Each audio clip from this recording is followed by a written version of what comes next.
Hey everybody, welcome back to Diesel Creek. My name's Matt. You guys know that I have been collecting mechanical rusty treasures for a long time now, and one of the early ones to come to the channel was this beauty right here. This is my F800 crane truck. I paid $700 for this thing at the Ritchie Brothers auction. The engine was locked up solid, and I brought it home here. This was way before we had a shop. I'm pretty sure it was before I had a shipping container shop even.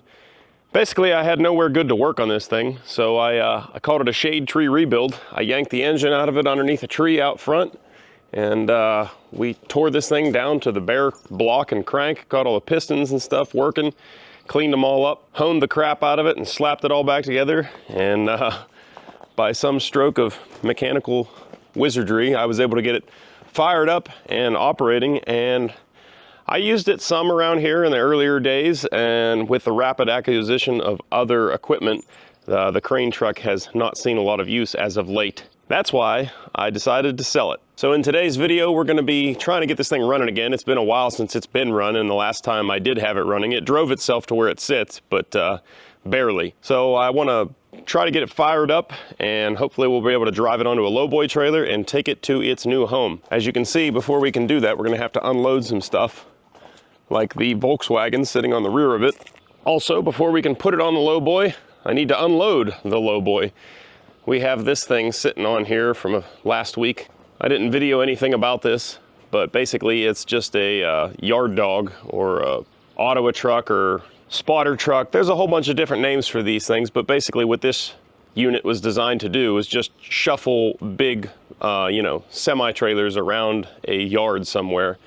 Not really meant to go down the road, although it can, but kind of underpowered for anything like that. So I got this thing for, I think, $1,000 at the Ritchie Brothers sale as inoperable. And the reason I bought it was because A, it was only $1,000. I got it as inoperable up at the Ritchie Brothers sale. B, there's a 24 valve Cummins engine in there that still seems like it runs all right. And that was worth more than what I paid for the whole thing. So if all else fails, I'm gonna yank the engine and probably a few other odds and ends and tidbits off of this thing and scrap the rest. I think it weighs about 18,000 pounds, so there's sufficient money just in scrap there to probably pay for itself again. But the reason it was sold as inoperable is because I can't get it to move. The transmission doesn't appear to be working. Probably not gonna spend a whole lot of time on this thing. I'm not even sure if it's gonna make a video or not, but if I could get it running and functioning, it would be probably kind of handy to have around here. And then that other deuce-and-a-half tractor I have with the fifth wheel plate, I would probably sell that if this thing works. But that's not why we're here today. So let's get this thing kicked off the trailer and then start thinking about getting that F800 fired up and see if we can get it loaded.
Well, now with that spotter truck unloaded, it's time to see if we can't get this old thing to fire up. Like I said, it's been a minute since it's run. I think I parked it here in early fall, and it's now spring. I'm gonna grab a jump pack and I think a couple cans of ether and hope for the best here. Ta-da! I struggled to get it running in the fall when they were building the house. I was gonna try to use it to set a couple little things. The Grove was not here. I was running it in the parade, of course. The one time I needed that crane, I had it promised out to go run in the parade. So I was gonna try to use this thing and couldn't get it to run right. So I just kind of parked it here and that was the last I touched it. But I really struggled to get it running at that time because the way that Ford in their infinite wisdom designed the air filter lid here sits down just like so. Well, you know, this rubber gasket deteriorates and it allows rainwater to run under the hood and down onto here, which, you know, shouldn't be that big a deal. But again, in their infinite wisdom, they made this lid into a bowl shape and it just holds rainwater in there, and it eventually either goes down around the bolt or in through one of these vacuum ports that are no longer used. I had them capped off at one time. The one still is, but the other one not so much. But anyway, the water just basically goes right down into the throat hole on the motor, and you know, water and engines doesn't really mix too well. So to get it running in the fall, I had to pull the spark plugs out of it and crank it over and blow all the water out of it. It hadn't sat like that with the water in it for too long because it wasn't stuck, but you know, didn't do it any favors. Luckily, the guy buying this thing, I don't think really cares about this engine too awful much or the truck in its entirety. I think he pretty much just wants the crane. So the only reason we're even gonna mess with trying to get it running is the ease of loading and unloading. It actually weighs a lot more than you'd think, and getting it loaded without its own power is gonna be kind of tough, unless I would just completely pick it up with a crane and set it down. But that leaves the challenge of how do I get it unloaded once I get over to Buddy's place there. Yeah, anyway, enough rambling. Let's try to crank this thing. Well, I'm gonna give her a go from the cab first, but I think I'm gonna have to spray some ether at the very least. We may end up a lot more involved than that. Signs of life, at least. Contact. No. Not very happy, Bob. Well, I got the big battery charger down there chooching away on the batteries, but I'm pretty sure they're junk. I've got my boost pack tied in right here on the solenoid on the fender well. And now I think we can just try to jump the solenoid and should crank over, provided it's not full of water again.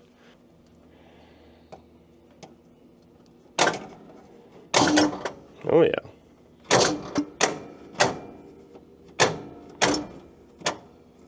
I think my analysis in the fall when I was trying to get this thing running was that the starter was getting kind of weak and turning things over pretty slow. I need to get this thing out of my way.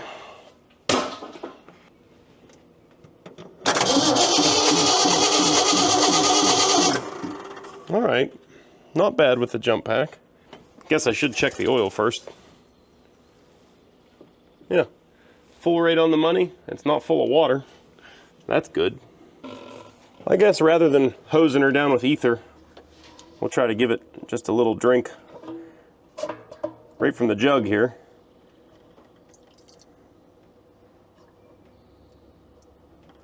I'm trying to dribble it down this vent. It'll kind of fill up the fuel bowls. I think we're just succeeding in getting it down the intake contact.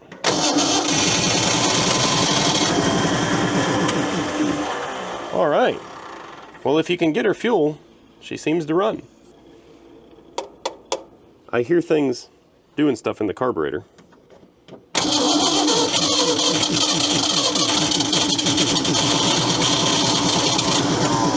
Come on, baby, come on. Well, a little pro tip for you. That's not funny looking water there or canola oil. Filled this up with gasoline, poke a little hole in the cap there, and I can dump this right down into that vent. More or less. Try to give us a better shot at running here. And then also just hose down the intake. And then I can also spray that in there while it's running and try to keep it running.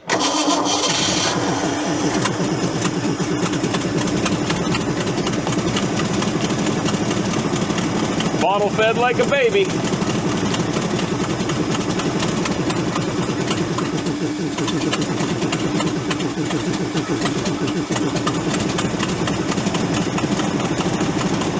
Gonna smooth out?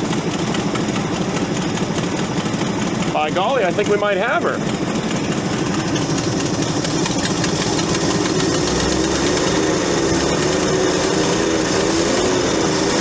It's alive! Just engage the PTO here. If I remember how to do it. There it is.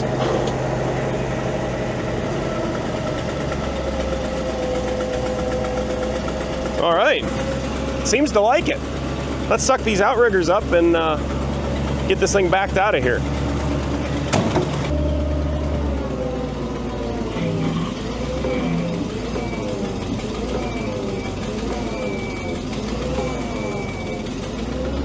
Did both sides suck in? Oh yeah. Yeah, we're good. Part of me, just for old time's sakes, wants to unload this Volkswagen with the crane. Sounds like a lot of messing around though. But the old crane still works good. Oh yeah. What a sweetheart. Not a bad unit for somebody. I bought this thing for $700 with a locked up engine and selling it to the guy for $3,500. So I've used it. I feel like that's a pretty good profit margin. It's gonna need some love. It's got some hoses here that are on their last leg, and obviously it doesn't run the best, but hey, it's running. Actually, for this thing, that sounds pretty good what we got going right now. I mean, this is high quality. Oh, I do want to get this hook hooked up properly.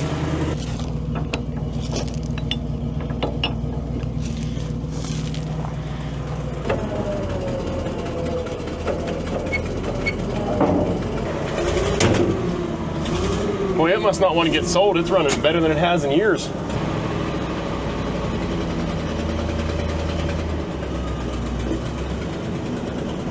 Look at that. King of the road right here, boys.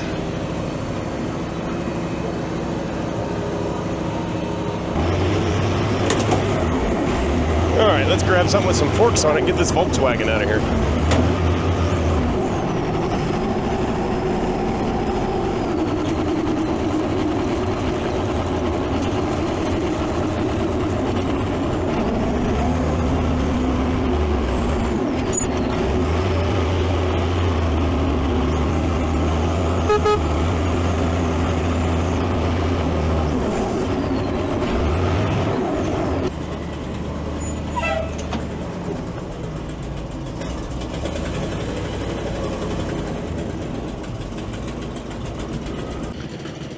This will make the first vehicle I've tried to load up on this drop side trailer here.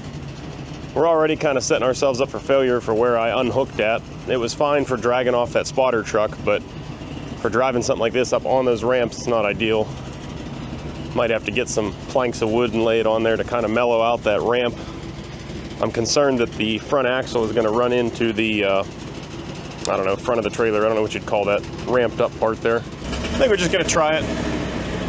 All my teachers from grade school would tell you I'm more of a visual learner. So we're just gonna go ahead and hit it and see what happens. I can't believe how good this thing's running. Part of me doesn't want to bother hauling it. Like, it's not that far of a drive. I'll bet you it would go.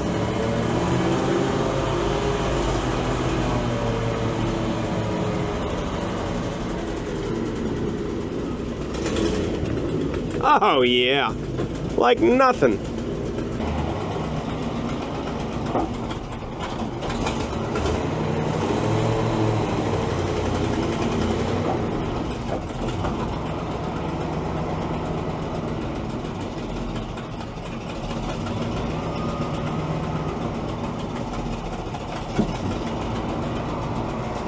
So I'm not so sure we can haul this thing. You can tell because of the way that it is that I'm not going to be able to back in there and get the neck hooked up right now.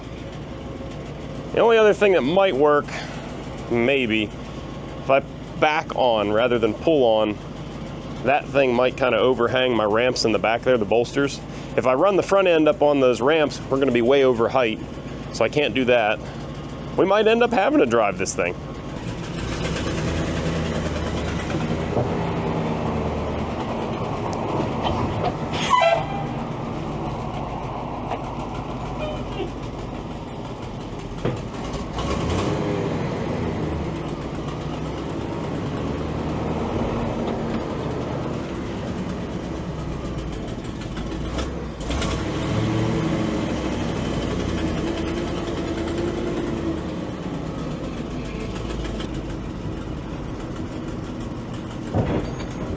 Yep, I was afraid of that. I'm gonna have to get those ramp blocks.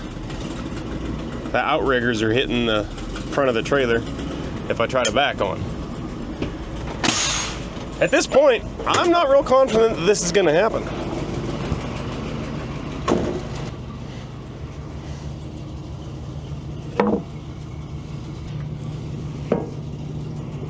Well, we'll give her one last go here. If this doesn't work, I'm afraid it's not gonna.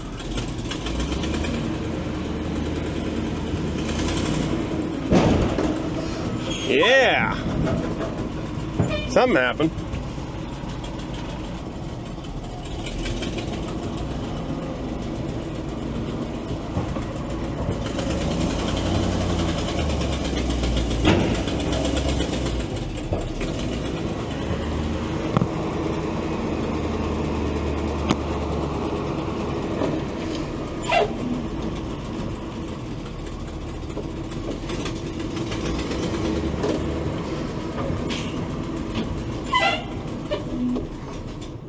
Oh, what a time to stall. My jump pack fell. Dang it.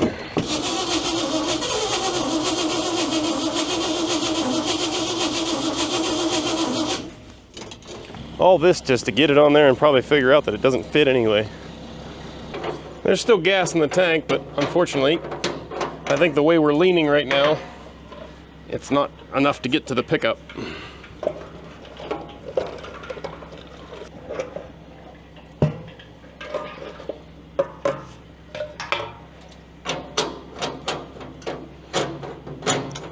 Attempt number 12.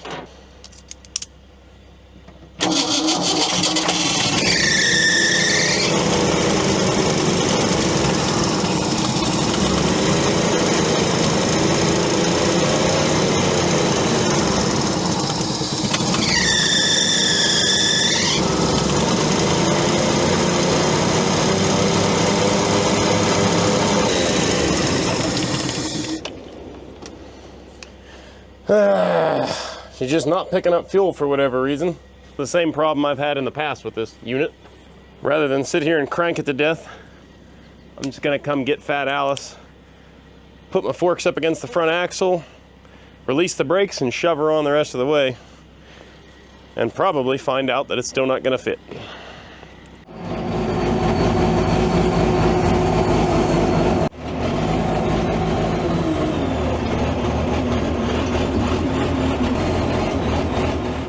Well, I mean, it's on there. I feel like we're still pushing our luck for height here. I'll have to check it once we get hooked up and lift it off the ground, but man, that sucker's up there.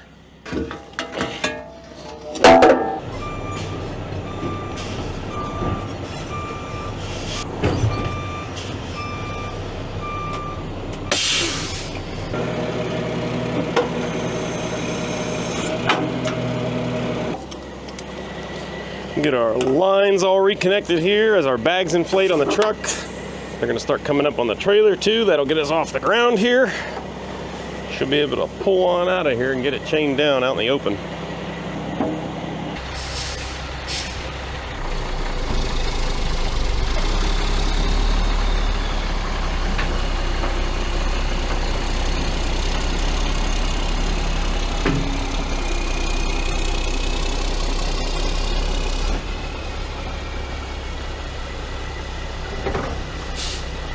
Well, bad news bears here. All that messing around, I got it up on the trailer here, you know, because you pretty much have to do this to see exactly where you ride at. I don't know this trailer well enough to just be able to say, oh, it adds 18 inches or whatever. And everything I've hauled has not been at risk of being over height, so I haven't really been paying attention. But we're sitting at 14'1" right now to the top of the winch there on the crane. And as you may or may not know, legal height is 13'6", at least in our area. I think that's federally mandated here in the US. So at 14'1", we are, of course, 7 inches over that. And I am terrified of ripping down a line somewhere, because you can get in a world of trouble for that. We're nowhere near overweight, we're not over width, we're just simply over height. And, you know, the odds are that you'd probably be fine, but where I gotta take this thing to, some tight, windy roads, and those are the kind of roads that usually have a line drooping down with a tree branch laying on it or something, and, well, you're just not gonna know until it's too late. I guess what I'm trying to say is all that was for naught, and I think I'm gonna end up driving this thing to the guy's house. It's only a few miles, so really shouldn't be all that bad. I guess we're gonna have to put some more gas in it though.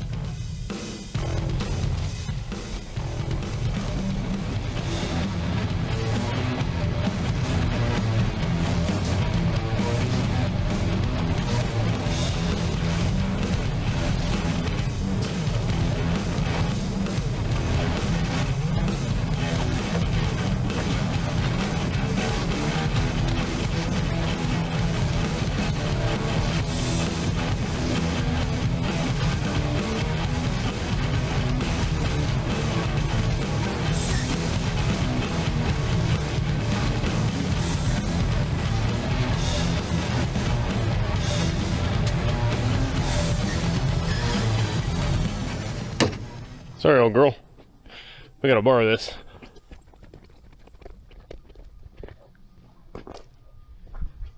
Yeah, there we go. Legal for less.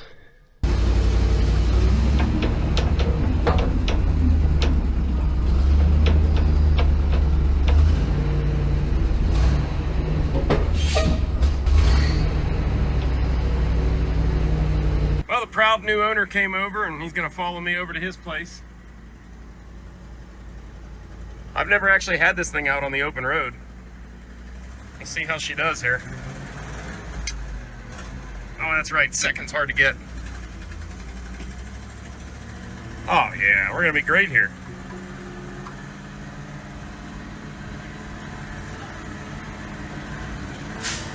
What a unit.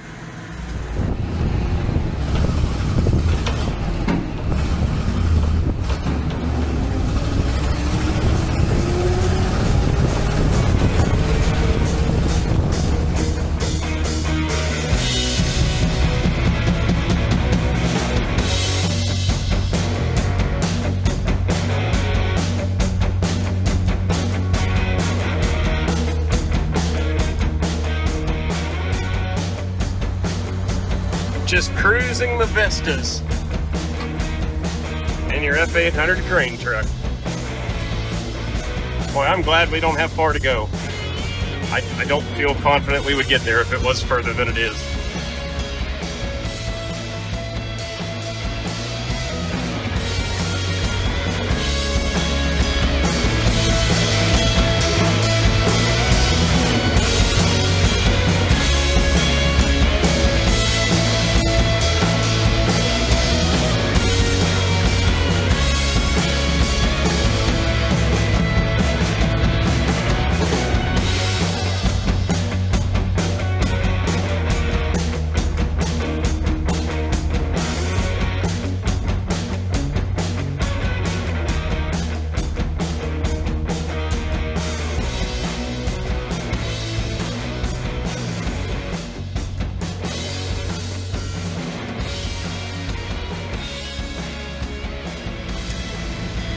By George, we've made it.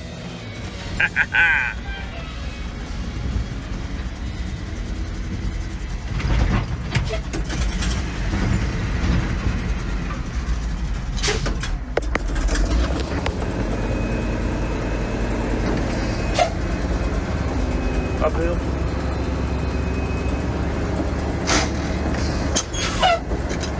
And that whole time I was fighting this thing, it didn't want to idle. If you'd let off the gas, it would die out, so I was having to keep it alive the whole time. We get to Buddy's place, it's idling fine. Well, she made it to her new home. I'm sure she'll live out a wonderful life here. Better than I'd give it. Well, the crane truck did remarkably well. I only stalled it out. It wasn't really a stalled out, as that thing didn't want to idle.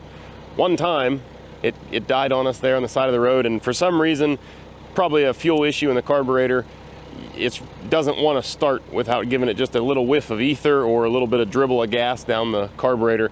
So a little bit of a pain to get restarted, but once I had it restarted, we kept on keeping on, and she made it all the way to her destination. With a little bit of TLC, I think that truck's going to be a handy little unit for that guy. So they're pretty local and fans of the channel as well, so always glad I can pass on something that I'm not using to somebody that is going to actually have a use for it and not just let it sit around. That should have been the end of the video, but I came back in today, was going to click the low boy back together since we're still sitting here tore apart in the middle of the yard, and I noticed this puddle of oil underneath the gooseneck for the trailer,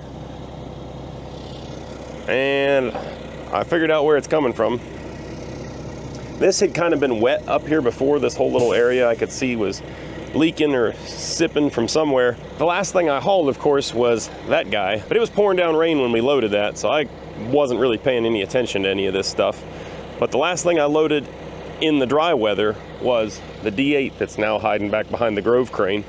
And when I had picked that thing up, I thought I had seen something squirt up and out of there, and apparently it must have been hydraulic oil. And yeah, now we're leaking pretty good from somewhere.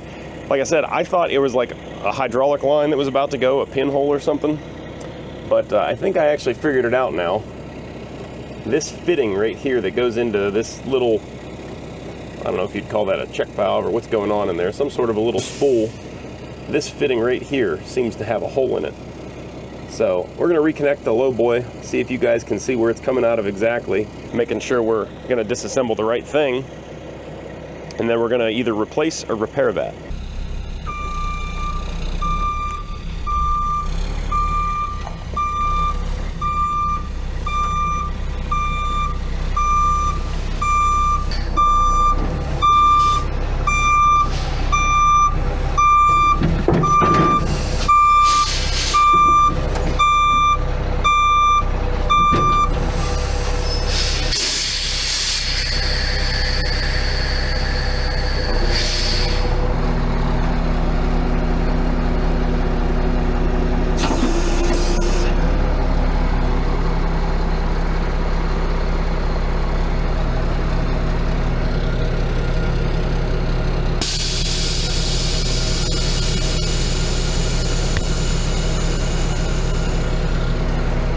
So I just flipped the switch there to engage the lock pin for the neck. And judging by my rust mark there, I'm actually not back in all the way. Sometimes you can kind of play around with the neck with the hydraulics and it'll click back in all the way. You're watching for that pin to go down.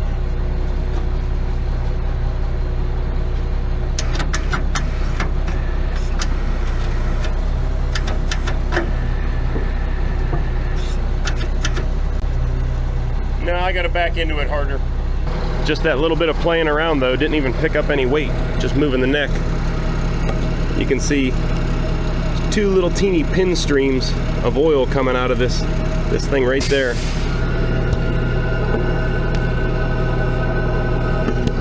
Hopefully you guys can see that. I'm gonna go grab a pig mat though, so we're not just dripping this all over the ground.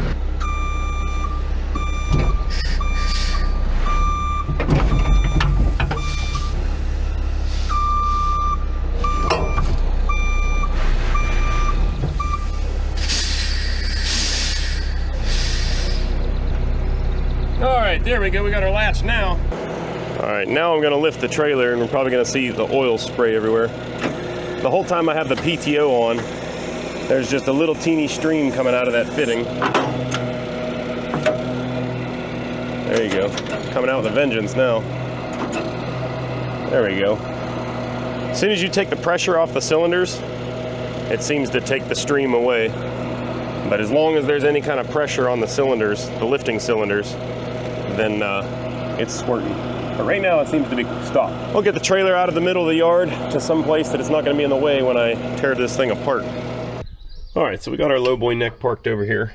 I'm gonna try and get this bad fitting out of here and see if we can either fix it or replace it.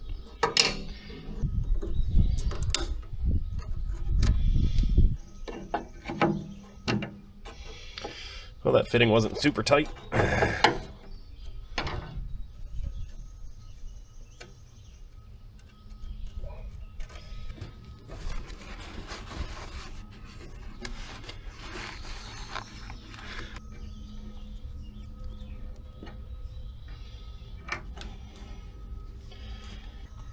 There's a sealing washer between these two fittings. I'm wondering if maybe the washer's just bad.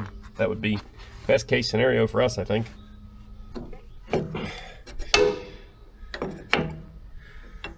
Well, we got the big fitting loose, but got to take this 90-degree fitting out so that we can swivel it.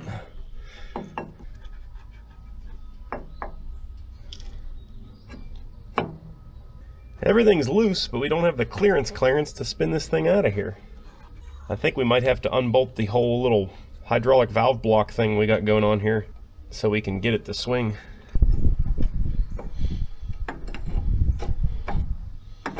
Oh yeah, wow. I think I found our problem. It is this little block here. This one's pretty well eaten away too. If I can find one of these things to replace it, we're going to buy both of those because this one can't be very far behind. I'll have to wait till I get it off here to really show you guys because my hands are covered in oil, but this thing is really, really eaten up by the rust. Wow.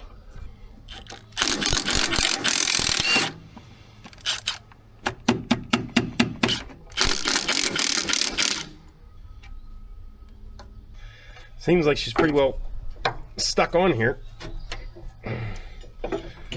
Probably gonna end up busting the bolts off of this thing. This is gonna turn into a whole project now.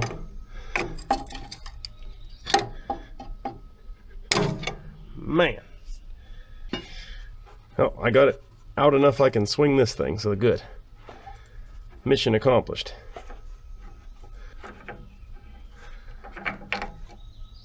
Oh man. Can you guys see just how eaten up that thing is? It's supposed to be nice and hex. Gonzo. Some high quality metal right there. So I guess this is like a check valve. Yeah. Wow, that's a teeny little orifice that all that fluid goes through. Can you guys even see that? It's like a pinhole down there. All the fluid has to go through that little pinhole. Alright, well, time to jump on the old Google machine and see if I can find one of these things, because I don't think welding it back up is going to be the answer. So I studied it a little bit more, and I figured we actually don't have anything to lose here. If it's junk, it's junk. Let's try welding it first. There's a chance I can make this work. My biggest concern here is that I'm going to heat shrink my threads on this end. So these threads here, these female threads, are where this 90 has to thread into that guy. And you can see, just looking straight down at it, just how much material we have lost on that side. Good gravy. It's a lot. I would say that has to be from using subpar metal is what I would have to say. I mean, I understand that material collects back in behind this thing and kind of holds moisture and rust can happen and blah, blah, blah. But ultimately, I think if you had good, high-quality steel, I don't think it pops and flakes and rusts nearly as bad. So I pulled the O-ring off of this thing so we don't melt anything. I'm going to hit it on the wire wheel real good, clean all this little bit of scale and flake and rust and everything still off of here. Clean it up real good, hit it with a bunch of brake clean, try to get all the oil out of it as best I can. I might even take the torch and just slowly heat it up a bit, because that'll also make the oil bleed out of it. And clean it again, and then we'll probably weld it.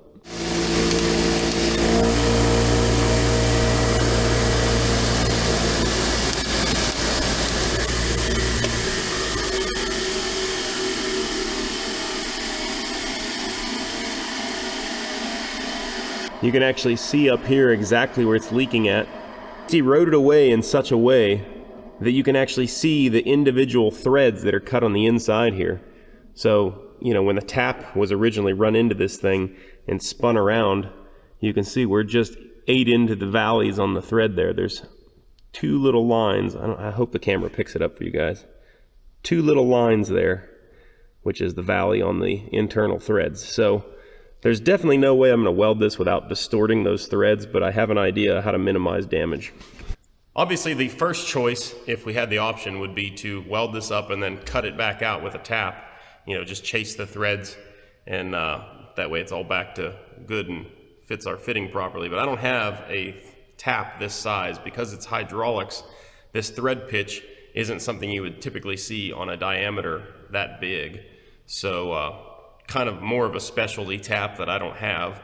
So what I'm theorizing here is I'll just take the O-ring off of this fitting so we don't melt our O-ring out of there, and just thread this guy back in there and leave it in there while I weld it.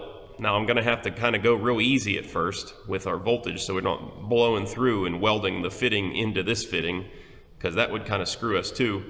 But having this thing in there is kind of going to act as a heat sink, and it's going to give that weld something to back up against so we don't instantly just melt it through and ruin the threads big time. That's my plan. Basically, I figure I have nothing to lose at this point. It's either going to work or it's not.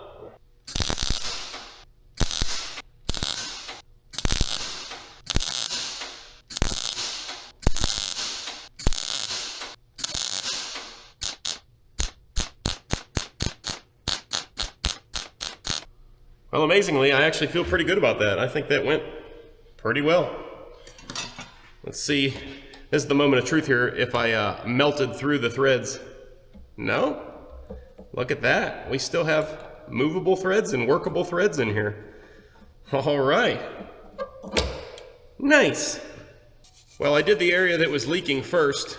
Obviously, it's the most important and the thinnest spot. But since we're here, I'm going to put a pass over the whole thing so that this thing hopefully lasts more than a couple of miles. I'm feeling pretty good about it now. I was really hesitant there for a minute.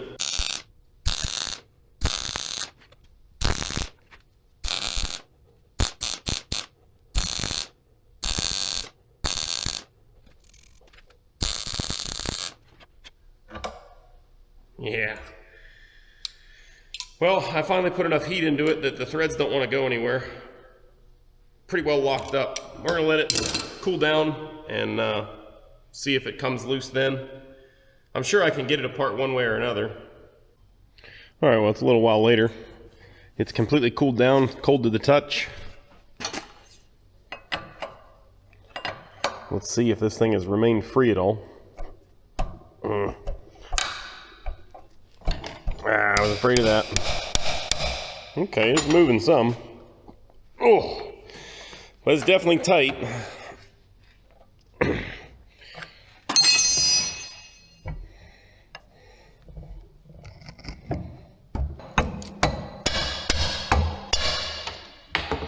Well, it's coming. I guess what I need to be concerned with now is this thing gulling and pulling threads as it comes off.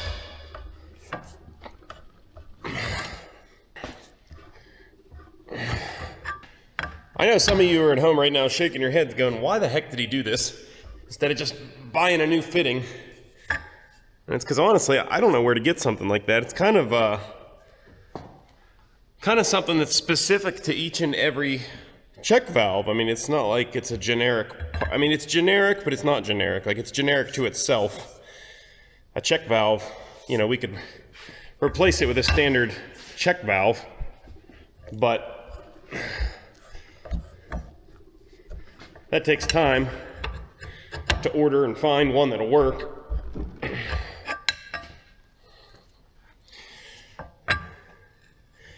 And while I'm not super optimistic about this, it still might work. Oh, yep. Nope. Things don't look good under here. It did exactly what I was afraid it was going to do. Yep. Pulled all the threads right out of that thing. Well, it was worth a shot. Guess we got to figure out now where I can get a check valve at. All right, well, there's our original check valve. I was trying to get it off the trailer neck there and ended up breaking the mounting bolts off because this is an aluminum block and, of course, steel bolts, so they oxidize together and they're now inseparable. But I ordered a new check valve straight from the mothership there, Trail King. This stinking thing was $680.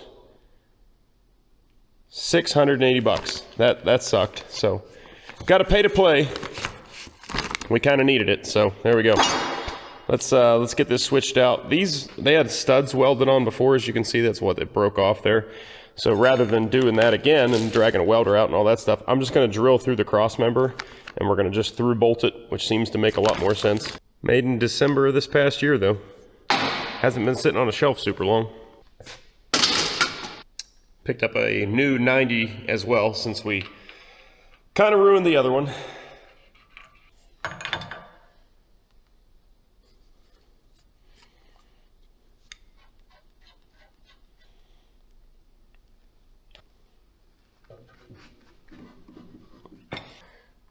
All right, let's get this thing mounted.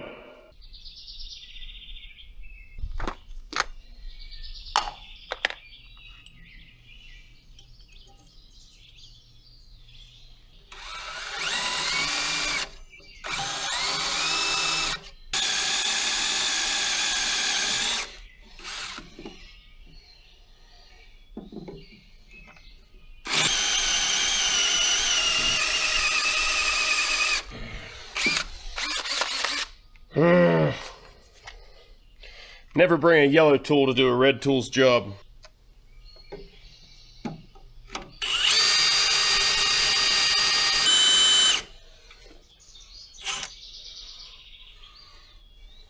I'm just drilling away here thinking there's no way that steel is that thick. Well, I didn't pay attention. On the back side, I didn't pay attention where my holes lined up right on the seams of these welds, so I'm drilling through this weld. It's just barely starting to poke out there, and we've gone through about a 1/2 inch of solid steel. So I really need to move it left or right about a 1/2 inch, and then we would miss that.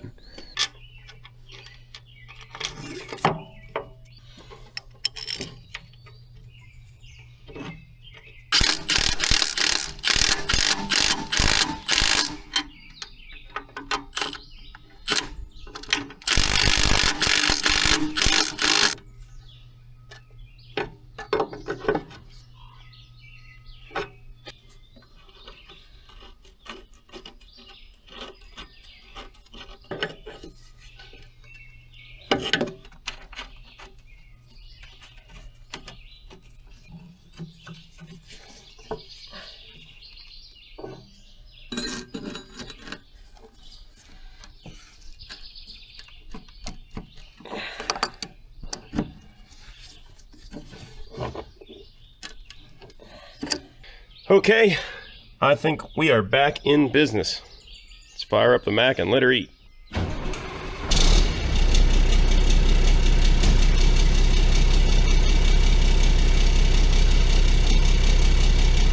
All right, the hydraulics are on. Let's see how this thing works.